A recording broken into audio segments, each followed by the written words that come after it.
31 август асосгузори сулҳу ваҳдати миллӣ, пешвои миллат, президенти ҷумҳурии Тоҷикистон муҳтарам Эмомалӣ Раҳмон бо раиси Маҷлиси Миллии Маҷлиси Олии Ҷумҳурии Тоҷикистон, раиси шаҳри Душанбе муҳтарам Рустами Эмомалӣ дар ноҳияи Исмоили Сомонии пойтахт гимназияи хусусии қаламро мавриди истифода қарор доданд. Иншооти мазкур чорошона буда аз тарафи мутахассисони ҷамъияти дорои масъулияти маҳдуди Декор Инвест ҷавобгӯ ба меъёрҳои меъморӣ бунёд карда шуд.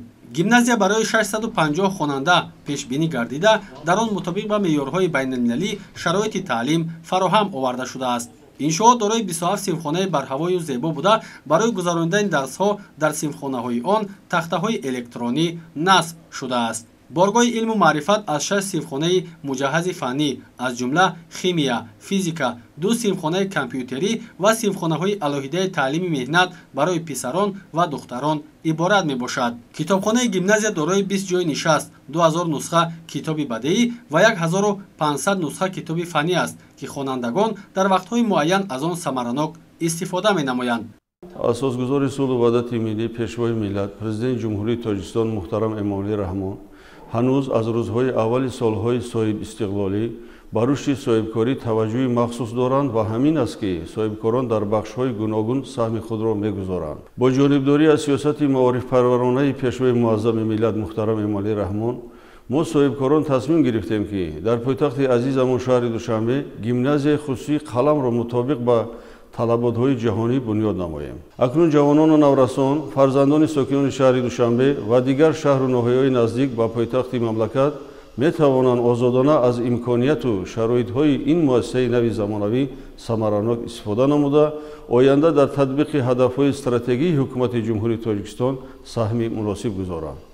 ба сарвари давлат муҳтарам Эмомалӣ Раҳмон иттилоъ доданд, ки дар гимназияи хусусии қалам ҳамзамон бо мақсади татбиқи ҳадафҳои 20-солаи омӯзиш ва рушди фанҳои табиатшиносӣ, дақиқ ва риёзӣ дар соҳаи илму маориф солҳои 2020-2040 имконияти васеъ муҳайё мебошад. бо ин мақсад 2 озмоишгоҳи алоҳида барои гузарондани дарсҳои назариявии химия ва физика бо тамоми дастгоҳҳои заруриву аёниятҳои хониш бунёд ёфтааст. бо истифода аз чунин имконот хонандагон таҷрибаҳои гуногуни химиявӣ гузаронида дониши худро сайқал медиҳанд. мо омӯзгорон бояд ба ҳамаи ҳамин ғамхориҳои шабонарӯзии пешвои муаззами миллат сазовор бошем, чунки пешвои муаззами миллат муҳтарам Эмомалӣ Раҳмон соҳаи маорифро соҳаи калидӣ меҳисобанд.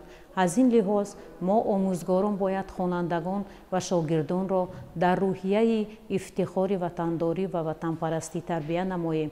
синфхонаҳои технологияи иттилоотӣ бо компютерҳои замонавию хати баландсуръати интернет муҷаҳҳаз баҳри омӯзиши нозикиҳои ин соҳа мусоидат менамояд. баҳри дар сатҳи баланд ҷорӣ намудани раванди таълиму тарбия 40 омӯзгор дар асоси озмун ба кор ҷалб гардида, барои кору фаъолияти онҳо 4 ҳуҷраи алоҳидаи корӣ муҳайё мебошад. толори маҷлисии зебову замонавии гимназия беш аз 130 ҷойи нишаст дошта, ошхонаи он имконият дорад ки дар як вақт ба зиёда аз 60 нафар омӯзгору хонанда хизмат намояд. бо дар назардошти талабот ва меъёрҳои ҷорӣ дар ошонаи якуми муассиса толори барҳавои варзишӣ бунёд гардида, дар он имконияти зарурӣ барои гузарондани дарси тарбияи ҷисмонӣ ва мусобиқаҳои волейболу баскетбол шароити мусоид фароҳам аст. ҳамзамон дар ошонаи чоруми муассиса майдончаи варзишии болокушода барои бозии футболи хурд сохта шудааст, ки 60 ҷойи нишаст дорад.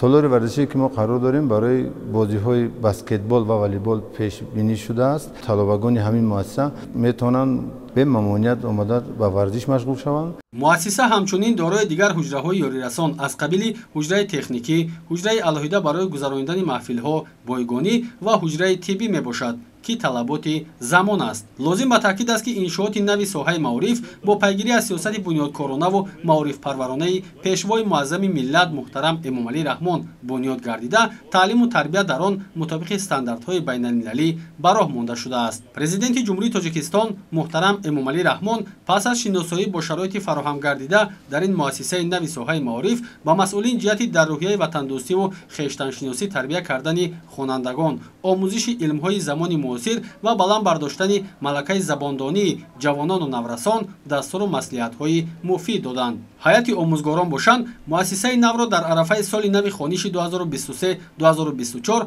тӯҳфаи арзишманди ҳукумати ҷумҳурии Тоҷикистон арзёбӣ намуда ваъда доданд, ки дар самти баланд бардоштани сифати таълиму тарбия бо масъулияти зиёд фаъолият менамоянд.